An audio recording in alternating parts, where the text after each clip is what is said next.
Ir com a nossa reflexão, a nossa mensagem, nós queremos lembrar que nesse domingo nós teremos o nosso culto de Páscoa, amém? Começando que horas mesmo? 6 horas da manhã nós estaremos aqui.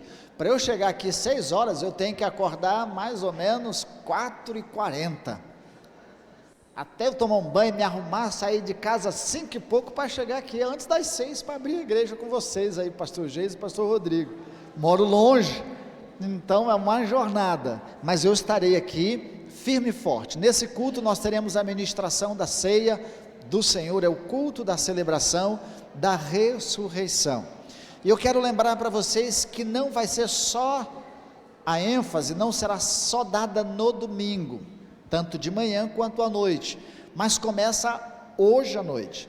Jéssica agora mesmo está mandando para vocês, no grupos do WhatsApp, lá no Insta, em todos os lugares, ela vai enviar para vocês uma devocional, e todos os dias vocês receberão uma devocional, uma reflexão relacionada ao dia que Jesus estava presente em Jerusalém e o que ele estava fazendo.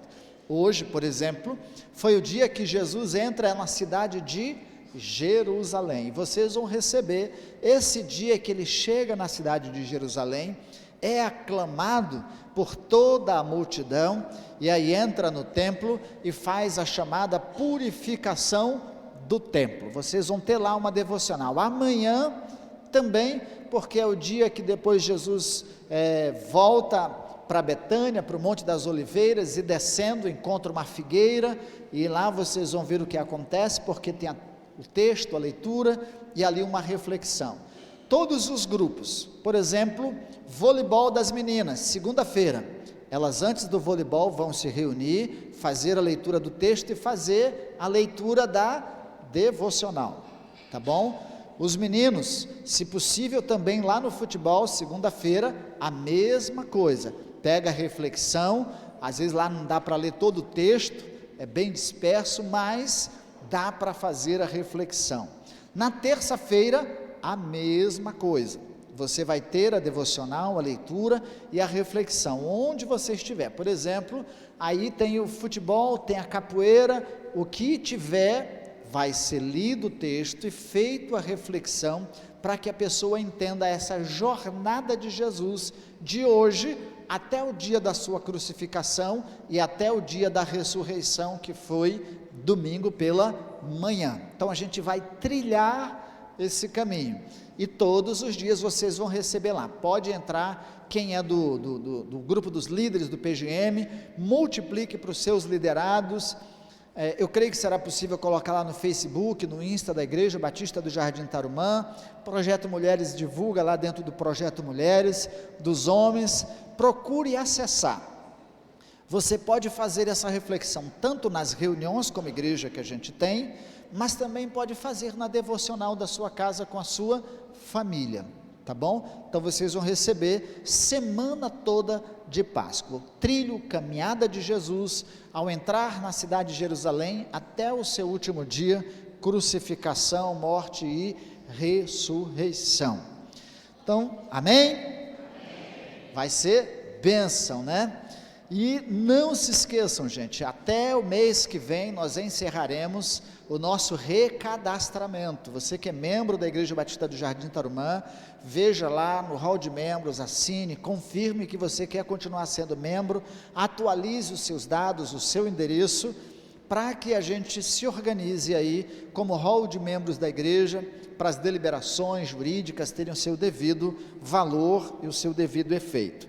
Sem mais, abra a sua Bíblia comigo no livro de Isaías. A gente já leu, então nós não vamos ler Isaías, nós vamos fazer a leitura do texto, que é o nosso texto base de João, capítulo 13, verso 35.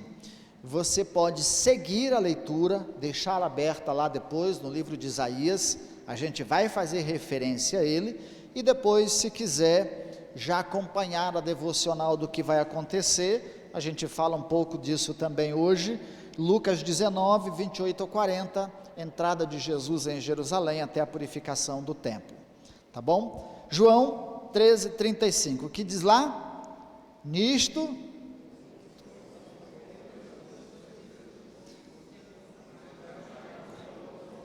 isso, se vos amardes uns aos outros. Irmão, eu vou fazer várias citações bíblicas, e eu vou pedir que vocês pesquisem aí, não tem problema, não precisa só ficar olhando para mim.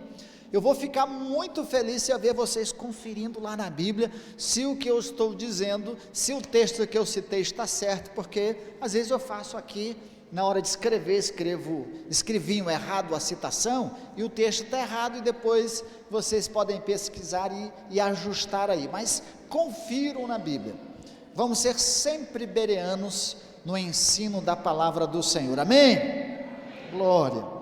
Eu fico feliz com os nossos adolescentes, porque tanto do Rota quanto dos campeões, eles estão lá firmes e fortes estudando as Escrituras, eles estão ávidos nisso, estão ficando bons de Bíblia. Daqui a pouco os adultos estão perdendo para eles. Eu vou fazer aí um domingo uma competição bíblica e eu vou trazer os juniores e os adolescentes, então eu quero ver vocês ganharem deles. Vocês topam, adolescentes? Eles nem gostam de competição, né? Os juniores já toparam aí. Então, fiquem ávidos aí nas Escrituras, pesquisem, confiram tudo, porque isso é importante. Nós estamos falando, na semana passada a gente começou a falar, embora o texto seja esse, a referência de Isaías, várias outras citações nós vamos fazer, estamos falando sobre o verdadeiro amor de Deus, fundamentados nos valores da nossa fé. Vou repetir para vocês repetirem comigo: verdadeiro amor de Deus, fundamentados nos valores da nossa fé. Só vocês agora.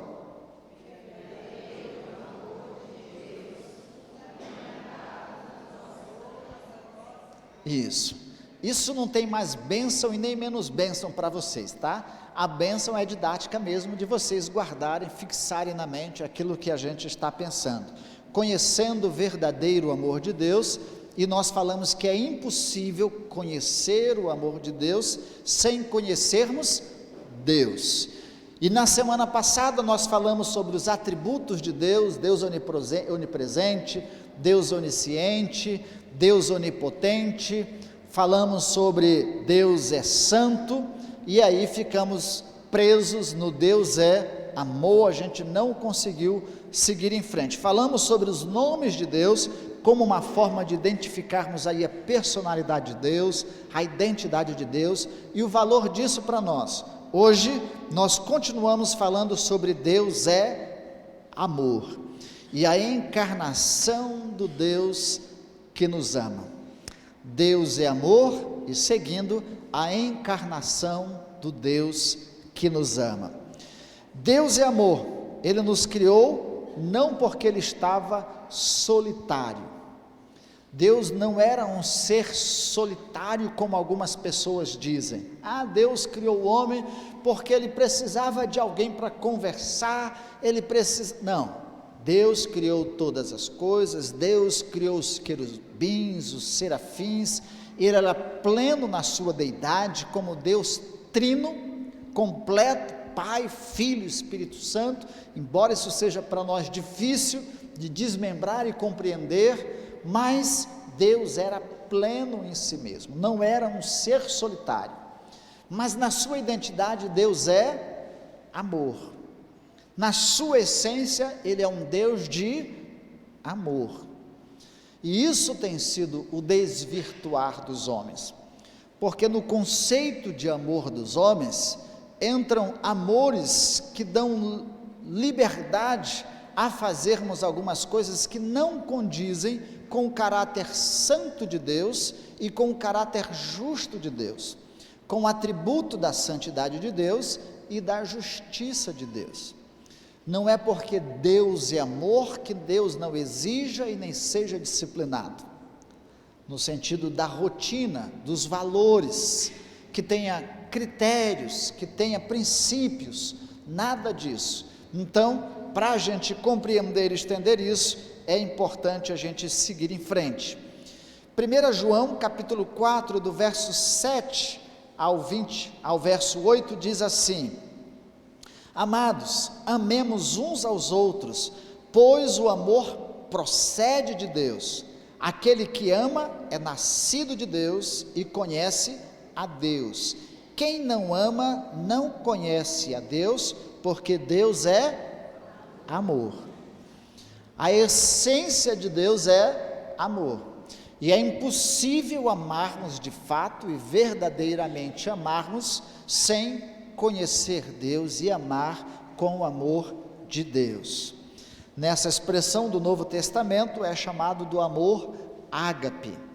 Gosto de pensar que o amor de Deus na expressão do ágape é o amor do querer. Paulo, escrevendo sua carta aos Romanos, disse que ele nos amou mesmo sendo nós ainda pecadores, mesmo sendo eu pecador, rebelde, Deus quis me amar.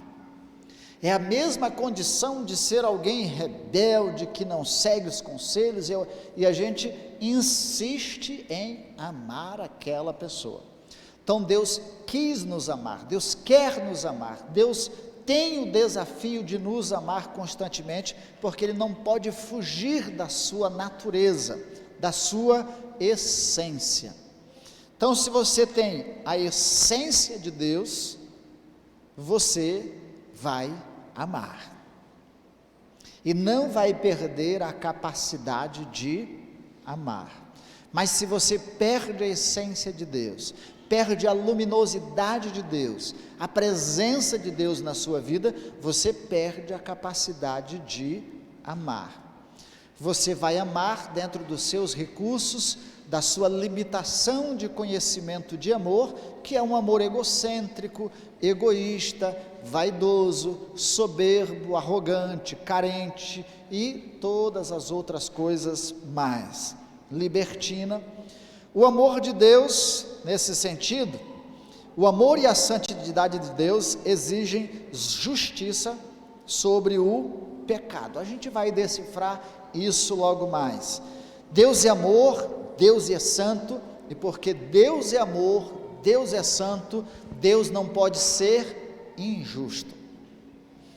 E na sua justiça, Ele precisa punir o que está errado. Ele precisa reprovar o que está errado. Quem ama, corrige. Quem não ama, não corrige. Por isso, esse é um princípio da educação doméstica. A mãe, o pai que ama os seus filhos, ele corrige.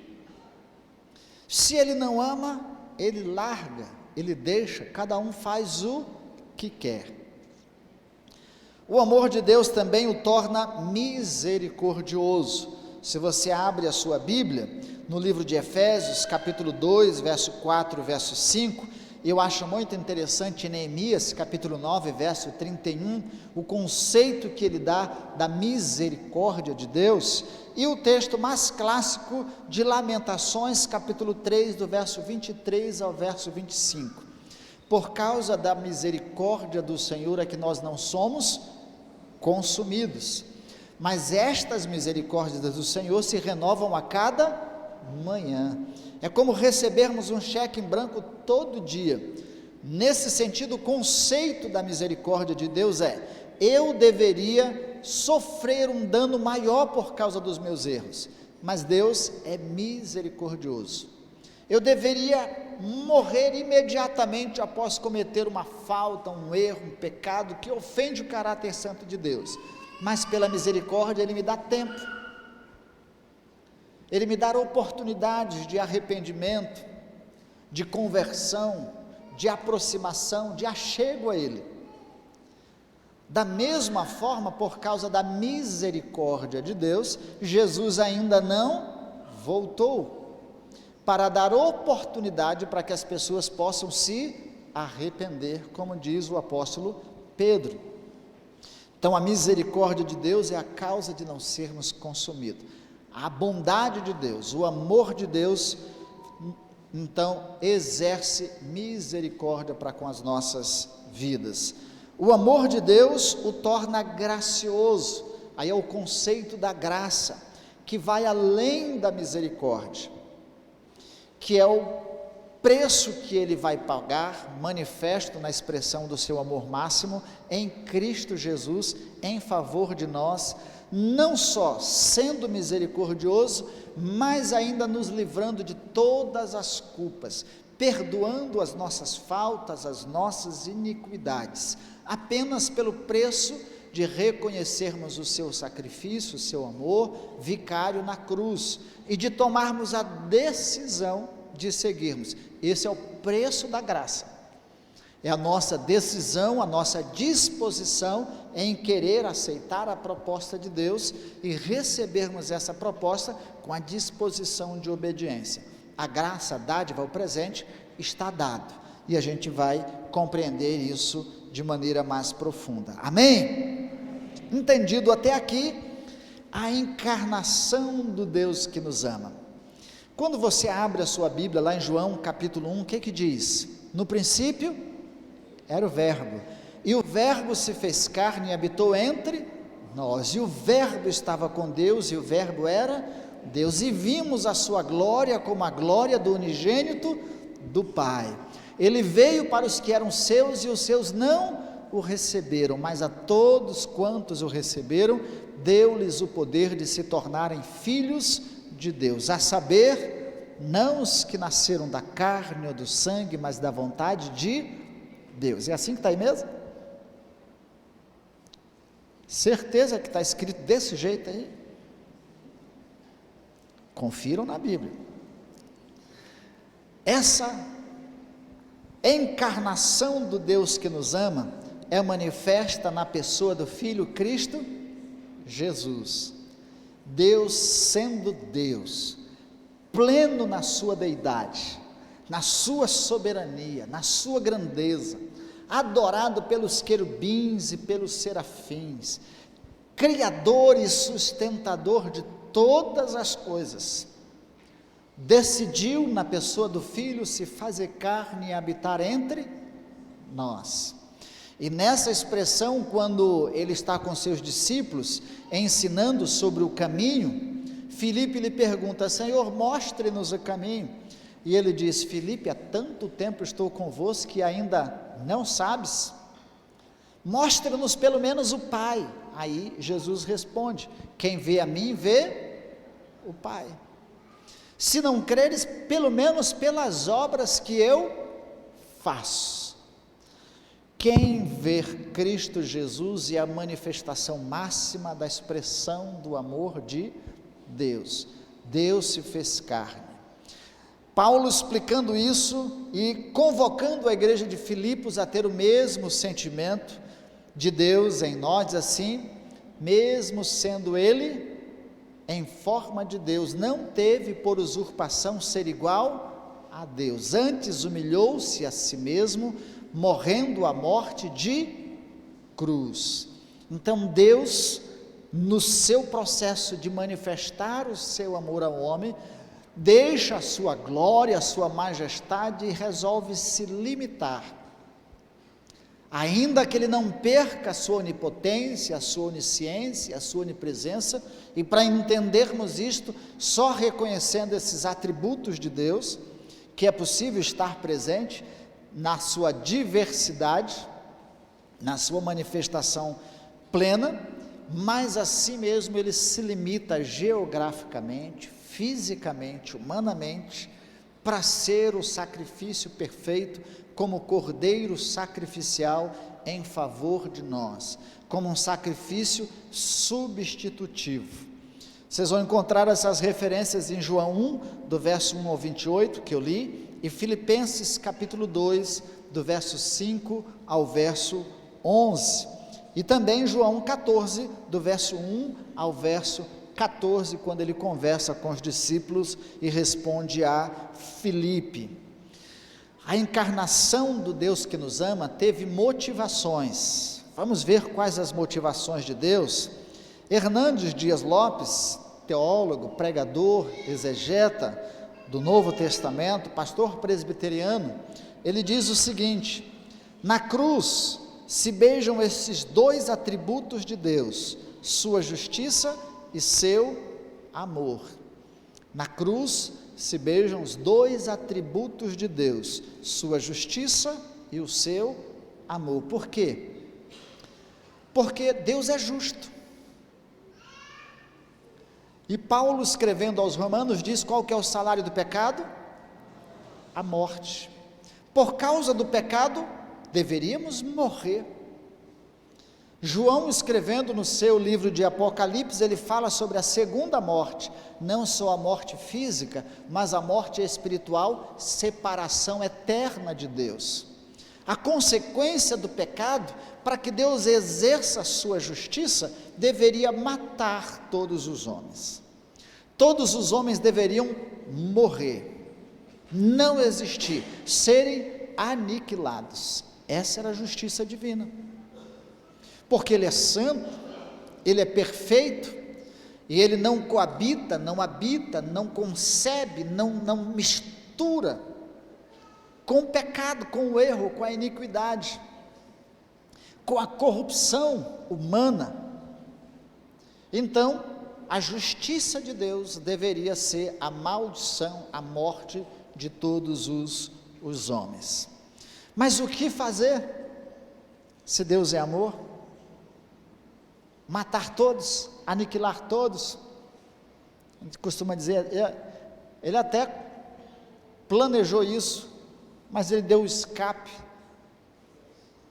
a Noé, a arca, foi o escape para a salvação da humanidade, quando a corrupção chegou a tal ponto, que ofendeu tanto o caráter de Deus, que na expressão, tipificando um sentimento humano, diz, Deus se arrependeu e quis aniquilar a humanidade, mas achou um justo, Noé, e disse, vamos oportunizar, e recomeçou a história da humanidade com Noé, e se tornou tudo igual de novo.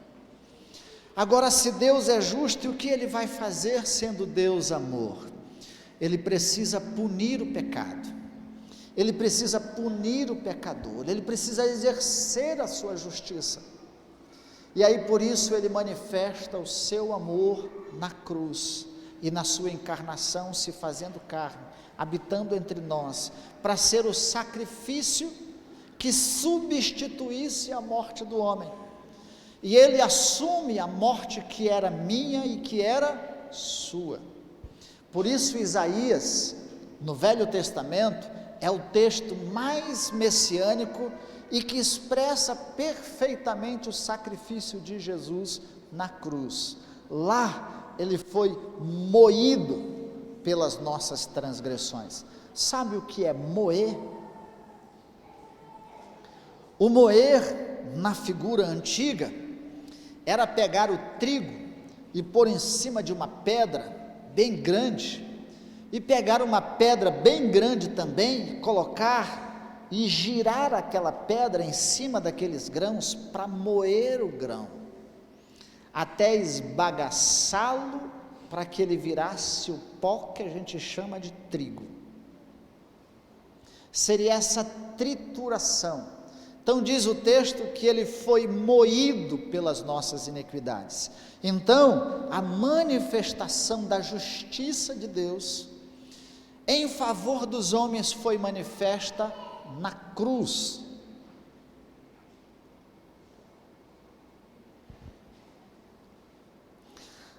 E por isso ele celebra dizendo que foi na cruz que se beijaram o amor e a justiça de Deus. João capítulo 3, verso 16, é bem conhecido nosso também. O que diz lá?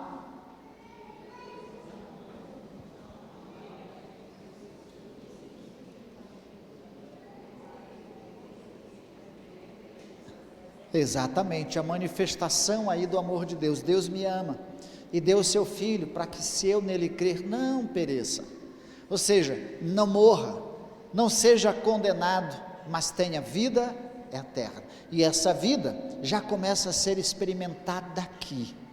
enquanto estamos vivos e presentes. John Stott, ele usa uma expressão que diz o seguinte: John Stott é um pastor anglicano, teólogo, escritor de mais de 40 livros, se não me engano, e ele escreveu um dos livros sobre a cruz de Cristo. Nesse livro ele tem um pensamento. Eu gostava muito de John Stott, e eu me lembro, certa vez aqui na igreja eu resolvi pregar uma série de mensagens baseada em um dos livros de John Stott. Mas aí depois alguns membros da igreja falaram: pastor, não estou entendendo nada. É que ele escreve de maneira tão profunda e tão descritiva em alguns pensamentos, que é mais complicado, mas é um autor extremamente profundo, né? Já, se não me engano, falecido. Sobre a cruz ele dizia assim: se estamos procurando uma definição de amor, devemos procurar não em um dicionário, mas no Calvário. Repito, se estamos procurando uma definição de amor, devemos procurar não em um dicionário, mas no Calvário, na cruz. Até porque, se você for a um dicionário, o conceito de amor é um conceito raso de sentimentos. Mas o conceito da cruz é uma associação que se manifesta não apenas num sentimento, mas num ato de profunda entrega, de profunda renúncia, de profundo amor, de entrega da vida em prol de outra pessoa. Nos transporta, essa manifestação de amor e a encarnação de Deus nos transporta para a cruz. De novo, diz John Stott, foi pela sua morte que ele desejou, acima de tudo, ser lembrado. Não há, portanto, cristianismo sem cruz. Se a cruz não é central para a nossa religião, a nossa não é religião de Jesus. Não existe cristianismo sem cruz, e já dizia isso o grande evangelista e pregador Billy Graham. Não tem como anunciarmos o evangelho de Cristo Jesus se anunciarmos a cruz, o que foi manifesto na cruz, o que significa a cruz para nós.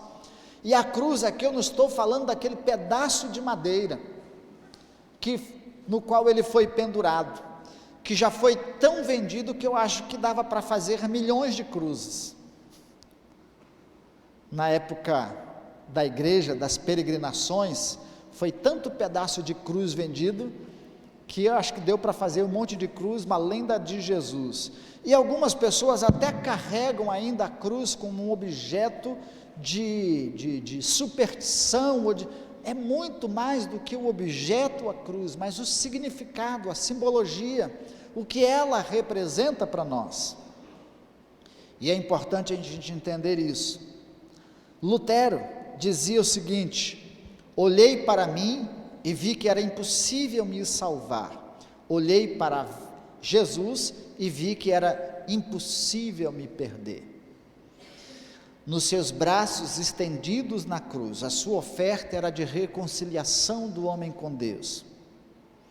Com seus braços estendidos na cruz, a proposta, e levantado no madeiro, para que todos pudessem vê-lo, a proposta era de redenção, de salvação, de perdão, de regeneração, de restauração da vida do homem, de justificação, ou seja, de operar a justiça de Deus, para que quando Ele olhasse para mim, quando Ele olhasse para você, Ele não visse o pecador que nós somos, e tudo que nós ofende todo o seu caráter, mas olhar para nós por meio da cruz e dizer: este é meu filho. E é por isso que em Cristo Jesus, por adoção, nos tornamos filhos de Deus, e herdeiro e co-herdeiro com Cristo de todas as promessas de Deus. Sabe o que isso significa? Ser filho do Criador, sustentador, Senhor de todas as coisas. O que você espera que seu pai ou sua mãe te deixe de herança? Eu herdei algumas contas, algumas dívidas, alguns problemas para resolver. Mas imagine o Criador, tanta coisa que Ele tem de herança, de promessa, só morar na cidade exemplificada, ilustrada por João, dizendo que a Nova Jerusalém, para onde nós vamos, as ruas são de ouro, de jaspe, de cristais, meu Deus do céu, ou seja, a glória, a majestade, o lugar que Deus nos oferece é tremendo, é majestoso. Santo Agostinho diz o seguinte: a cruz de Cristo é o imenso candelabro. Quem quiser brilhar não deve envergonhar-se deste castiçal de madeira. Escutai e compreendeis, o castiçal é a cruz de Cristo. A cruz sempre esteve nos planos de Deus. A cruz sempre esteve no projeto de Deus, desde o Gênesis 3,15, quando ele promete que da mulher nasceria alguém que esmagaria a cabeça da serpente. Ali no projeto de Deus, na rebelião do homem, no afastar-se do homem de Deus, Deus promete que vai trazer esse homem de volta para si. E Deus ali já estabelece a cruz, porque Ele sabe que o homem não teria condições e capacidade de justificar a si mesmo. O homem não teria capacidade de remir a si mesmo. O homem não teria condições de por si se achegar e se aproximar de Deus. Pelo contrário, tudo o que fizemos nos afastou de Deus. Até as religiões que criamos, nos tornamos idólatras, nos tornamos panteístas, nos tornamos tanta coisa, tentando chegar até Deus, fazemos tantas ações e tantas obras, tentando chegar a Deus, e isso é insuficiente, impossível. Deus sabia que tinha que fazer algo, Ele tinha que fazer para trazer o homem de volta, resgatar o homem para si. Então eu não sei se você tem sido um desses que ainda está fazendo coisas para achar que vai conseguir se reconciliar com Deus por meio das suas ações. E aqui não é uma crítica a uma igreja ou outra, mas a gente se compadece pela ignorância do homem sobre o amor de Deus e a cruz e o que Jesus fez. Ao ponto de que alguns até hoje caminham léguas, quilômetros, dezenas, centenas de quilômetros, penitenciando-se para agradar a Deus. Ainda alguns se flagelam, tentando se penitenciar dos seus erros para se achegar e ter o perdão ou a misericórdia de Deus. Quanta ignorância sobre a cruz, sobre o amor e a justiça de Deus, à luz da sua palavra.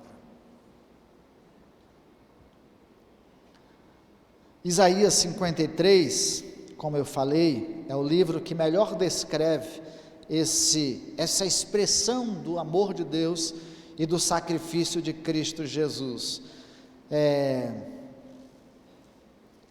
Ao ponto da gente perguntar ou refletir, quem que levou Jesus para a cruz?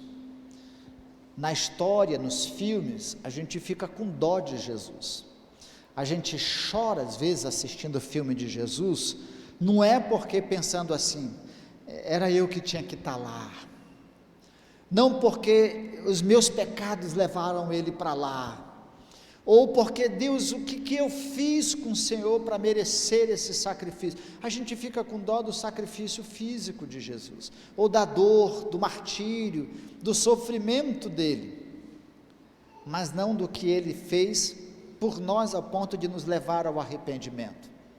E deixe-me ponderar aqui desse texto, se você vai lá em Isaías 53, o verso 5, verso 8, parte B, o verso 12, a parte B, vai descrever que quem levou Jesus para a cruz foi eu e você, foram os nossos pecados, as nossas iniquidades, as nossas transgressões. Deus sempre nos amou.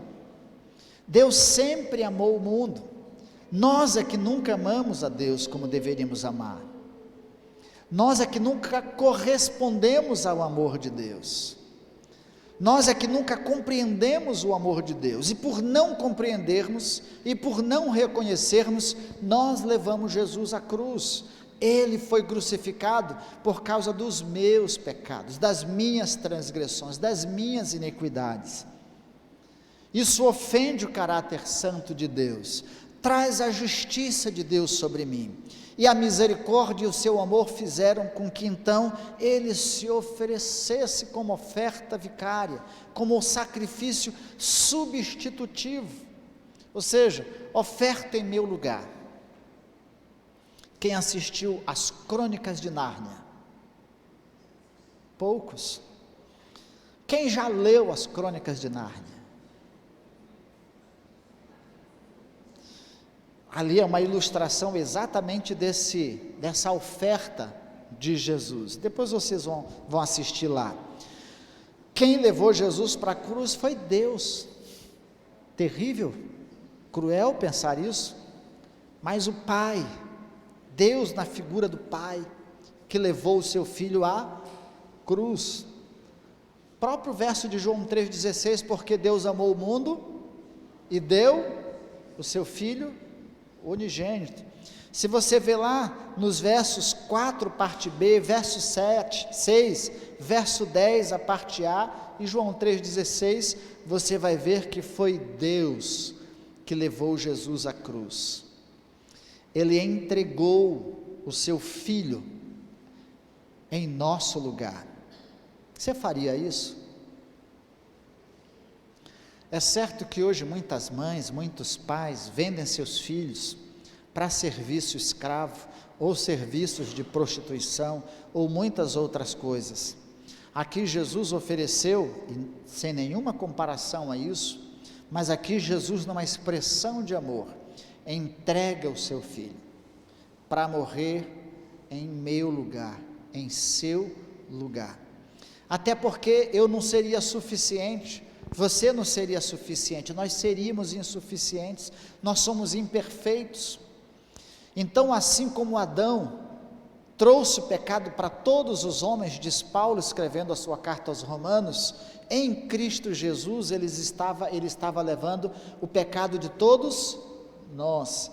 Se todos sofreram a culpa de um estava sofrendo a culpa de todos. Então ele levou sobre si os nossos pecados, e quem apresentou Jesus à cruz foi o próprio Deus.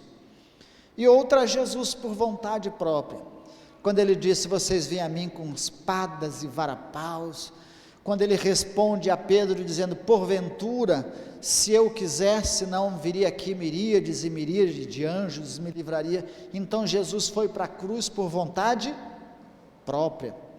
Quando ele ora lá no Monte das Oliveiras: Senhor, se possível, afasta de mim esse cálice, mas seja feita a tua vontade. Jesus sabia, quando ele discute com os fariseus, quando ele se reúne com seus discípulos, é importante que eu vá para Jerusalém, e lá eu serei morto, mas ao terceiro dia ressuscitarei. Ele foi por vontade própria, entrega de si. Ele precisava cumprir a missão de resgate da humanidade, e isso foi por causa de nós, não foi por mais ninguém. Isso é a manifestação plena, a expressão plena do verdadeiro amor de Deus. Não reconhecer essa manifestação de amor de Deus em favor de nós, e ainda considerar Deus um tirano, Deus um cruel, Deus isso, injusto, é rejeitar a maior oferta de amor manifesta em toda a história da humanidade, feita na cruz, para a remissão dos nossos pecados. Você compreende isso? E aí, se a gente for sim imaginar o sofrimento de Jesus, foram diversos: o desprezo, a rejeição. Jesus foi rejeitado pelo próprio Pai. na cruz, lembra? Nas últimas palavras de Jesus, Eloi, Eloi, lama sabachthani, Deus meu, por que me desamparastes? Que dor! Ele era por causa do pecado, da iniquidade de todos nós.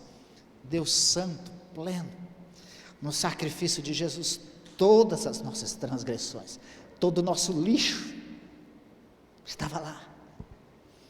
Deus não poderia suportar, e Jesus carregava sobre si toda essa dor, todo esse martírio, todo esse sofrimento, todas as nossas transgressões. Se há a cruz como o maior filtro da humanidade para as nossas transgressões, a gente pode dizer, é o maior filtro, é lá que nós depositamos, é lá que nós confessamos, é lá que nós apresentamos os nossos erros, as nossas faltas, as nossas iniquidades, é lá que a gente recebe o perdão. O arrependimento é exatamente isso, levarmos a cruz, apresentarmos a cruz, Senhor, leva, eu não tenho como dar conta disso, é Ele que nos perdoa. Ele tinha como encarnação, e no seu propósito de amor na cruz, objetivava resgatar sua criação. Paulo nos diz em Romanos capítulo 8, do verso 22 ao verso 24, que a criação geme com expectativa, esperando a volta de Jesus, para resgate da sua criação, que começou na cruz. A sua volta tudo apenas se consumará, mas a obra redentiva foi feita na cruz, a reconciliação de tudo, o recomeço, parte de Cristo Jesus no seu sacrifício na cruz. Hoje nós aguardamos a volta de Jesus, para herdar as promessas e o estabelecimento final do reino de Deus, mas esse reino já é implantado se reconhecemos Cristo como nosso sacrifício vicário, como nosso substituto, como nosso redentor, como nosso resgatador, como nosso salvador.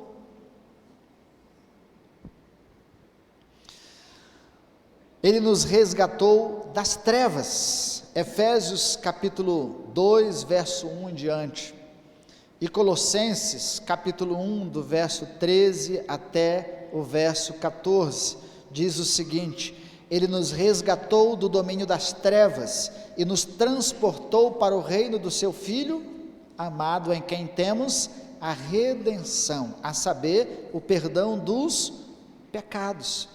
Então ele nos resgatou das trevas e do poder do diabo. Pode ler lá, Efésios 2. Antes nós andávamos desgarrados, guiados por principados e potestades que dominam nas regiões celestes. Sem o domínio de Deus em nós, sem a presença de Cristo em nós, sem a presença do Espírito de Deus em nós, somos guiados pelos nossos desejos, nossos pensamentos e por principados e potestades, em outras palavras, demônios, é isso mesmo. Difícil pensar. E Ele na cruz nos transportou do reino das trevas para o reino da luz, nos tirou das garras de Satanás e passamos a fazer parte do seu reino. Ele nos livrou do reino do mundo, no sentido de todas as iniquidades, e nos separou, ou seja, nos santificou para si, para viver no seu reino de luz, separados, santificados, pertencemos a Ele. Pedro vai usar a expressão dizendo, do sacerdócio real, povo santo, propriedade adquirida de Deus. Nos resgatou do poder do pecado e da morte, Romanos capítulo 6, que diremos? Permaneceremos no pecado para que a graça aumente? De modo nenhum, nós que já morremos com Cristo, também morremos para o pecado e morremos para o mundo. O pecado não tem poder mais sobre nós, temos a opção, temos a escolha de obedecer a Deus, obedecer à carne, obedecer o diabo, obedecer à nossa vontade ou pecado. Somos livres do poder do pecado, ele não tem mais domínio sobre nós. Embora sejamos tentados continuamente e ainda erremos, mas o pecado não nos condena mais à maldição e à morte e separação eterna de Deus. Ele morreu para nos conduzir ao Pai, para nos dar vida eterna e para implantar e implementar o seu reino em nós. João 14,6, para nos levar ao Pai. Eu sou o caminho, a verdade e a vida. Ninguém vê ao Pai senão por mim. Você em Cristo Jesus, por meio da cruz, é trazido para perto de Deus, para se reconciliar com Deus, e daí vem o conceito de adoração, de nos juntarmos para estarmos em Cristo, na presença de Deus o Pai, para nos dar vida eterna. Ainda você possa pensar, mas está tão longe, a gente não vive mais que 120, se conseguir viver 120, parabéns, você vai estar na mídia brasileira, e na mídia mundial. Se chegar a 125 é recorde, né? Vai estar lá no livro dos Guinness, dos recordes. Se chegar a 130, não sei, aí já Jesus voltou. Então a nossa vida é efêmera, a vida eterna, a gente usufrui dela aqui, a gente passa a experimentar, essa é a nossa promessa, essa é a nossa esperança. Aqui a gente vai ter luta, problemas, mas isso passa, é transitório. O que nos aguarda, diz Paulo escrevendo aos Coríntios, capítulo 4, lá a partir do verso 16, nem se compara à glória que haveremos de ter. Então tudo que se passa aqui, passa. A eternidade que nos aguarda, nos é garantida e prometida por Cristo Jesus, mediante a cruz, o sacrifício, manifestação do amor de Deus. E mais, para vivermos neste mundo, Deus implantou o seu chip principal, que é o Espírito Santo de Deus. É mais que iPhone, é mais que o que? Tecnologia de internet, Wi-Fi, de conexão, é conexão plena e direta com Deus. Eu vos enviarei o Consolador, e Ele estará em vós, estará para sempre com vocês. Ele vos guiará e vos ensinará a toda a verdade. Ele estará para sempre com vocês. A presença do Espírito de Deus em nós, a presença de Deus no seu Espírito, na nossa vida, nos conduz a vivermos dentro dos valores, dos princípios do reino de Deus. E quanto mais nos submetemos, mais temos intimidade, mais fácil vai ficar transitar nessa dimensão. Lembra a semana passada? Mais de Deus, mais a gente dá, mais a gente tem para oferecer. Quanto menos de Deus, mais vazio, mais raquíticos, mais egoístas, e mais tudo nós seremos. Você compreende verdadeiramente o amor de Deus? Já parou para pensar em toda essa dimensão? Para a gente concluir, não sei se as crianças já saíram, nós aprendemos com estas duas mensagens, que Deus não pode fugir da sua justiça, e nesse sentido, se você rejeita Cristo, você rejeita o amor de Deus, você rejeita a graça de Deus, você rejeita a misericórdia de Deus, você rejeita a proposta de Deus de redenção, de salvação, resta apenas uma coisa: o juízo de Deus, porque Ele é justo. E se você não quer a graça, a redenção, a salvação, a proposta, resta o juízo. E essa expressão do juízo está lá em Mateus, está lá em Lucas, está nos Evangelhos, quando no último dia você vai querer entrar no reino de Deus, e Ele diz: não vos conheço, apartai-vos de mim, malditos, para o lago de fogo, preparado para o diabo e seus anjos. Não foi para você, não foi para mim, não foi para nós, mas a escolha de rejeitar o amor de Deus e a proposta de Deus restará o juízo. E viver nessa horrenda expectativa de juízo é um tormento. Mas viver seguro na esperança e na certeza do que Cristo fez e da decisão que você tomou, é viver na certeza de que, partindo daqui, eu sou herdeiro de Cristo, com Cristo, de tudo que me é proposto. Aqui, o perdão das minhas transgressões e dos meus pecados. Aqui, a minha reconciliação com Deus. Aqui, a presença do Espírito de Deus na minha vida. Na eternidade, a vida com Deus. Na expressão plena de todo o seu amor e de todo o amor que vai ser manifesto em mim. Paulo diz que aí seremos perfeitos, incorruptíveis, revestidos de incorruptibilidade, vivendo em glória, de glória em glória.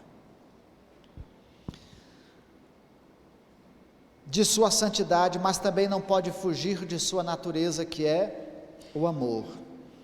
Enquanto você viver, o amor de Deus será manifesto a você, a sua misericórdia estendida a você, a oportunidade de Deus estendida a você. Ele não pode rejeitar a si mesmo e te propor isso, mas você não pode dizer que Deus não te ama. Depois do que você ouviu hoje, você nunca vai poder dizer isso. É para manifestar seu verdadeiro amor que Ele sempre buscou se revelar ao homem, usando de graça, de misericórdia.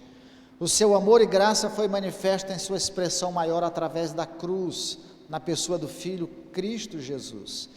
Ele morreu a minha morte, Ele morreu a sua morte, Ele levou sobre si os meus pecados, Ele levou sobre si os seus pecados, mas você tem que decidir, escolher, se quer aceitar essa oferta, essa proposta.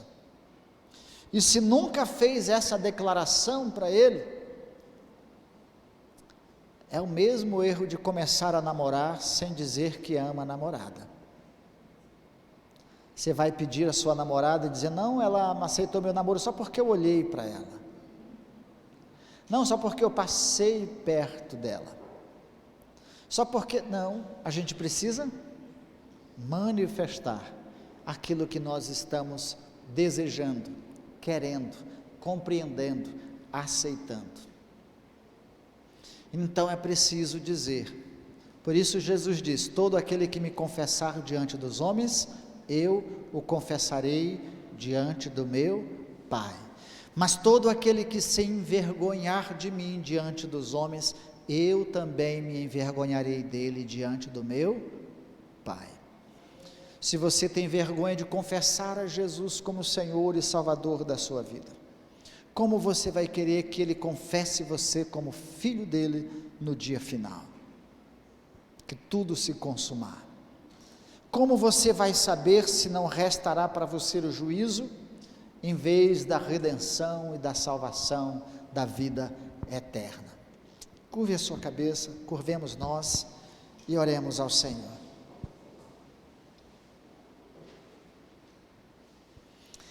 A salvação só é possível em Cristo Jesus. O amor e a manifestação máxima do amor de Deus foi manifesta em Cristo Jesus. Quem crer em mim, crê no Pai. Na verdade vos digo, quem ouve as minhas palavras e crer naquele que me enviou, tem a vida eterna. Não entrará em condenação, mas passou da morte para a vida.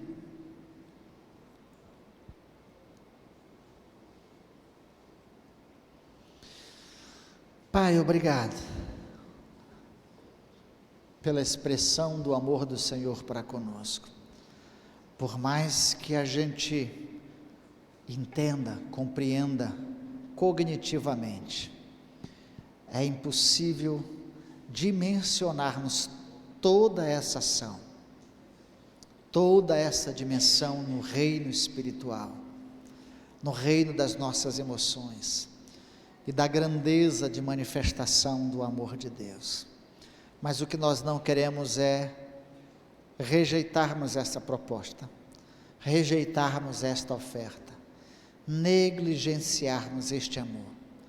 Nós queremos aceitá-lo, nós queremos receber esse amor do Senhor, e queremos que esse amor continuamente se manifeste na nossa vida.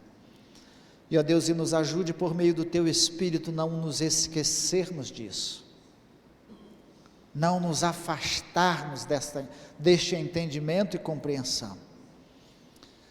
Ó Deus, tenha misericórdia de nós, tenha compaixão de nós. E agora sabemos que o Teu Espírito é que nos convence do pecado, da justiça e do juízo. É o Senhor que nos convence e completa a obra. O que foi dito, e que se complete e seja aplicado pelo Senhor no coração de cada um dos presentes. E que esta semente não seja retirada pelo inimigo, Pai, mas que ela possa nascer, crescer, dar frutos para a honra e glória do Senhor. Amém. Amém. Você compreendeu essa mensagem de hoje e do domingo passado? Você já tomou a decisão de ter Jesus como Salvador e Senhor da sua vida? Não é porque você vai levantar a sua mão, não é isso, é a decisão do seu coração. Você quer decidir esta noite, reconhecer que Deus ama você, e que a manifestação do seu amor foi tão profunda e tão plena, ao ponto dele entregar-se a si mesmo, entregar-se a si mesmo na pessoa do Filho, Cristo Jesus, para perdoar os seus pecados, para te trazer para perto do Pai, para te garantir vida eterna, para te livrar do poder do pecado e do diabo. Você compreende isso e quer decidir isso no seu coração, no seu íntimo, compreendendo racionalmente, cognitivamente, e tomar essa decisão hoje à noite? Se você quer fazer isso e ainda não fez, eu vou pedir que você expresse isso. Levante a sua mão e eu quero, daqui de onde estou, orar com você e orar por você, para que Deus confirme essa decisão no seu coração e ajude você daqui por diante a trilhar em obediência, caminhando na presença de Deus, dirigido pelo seu Espírito. Quer tomar essa decisão? Levante a sua mão aí onde você está. Amém, glória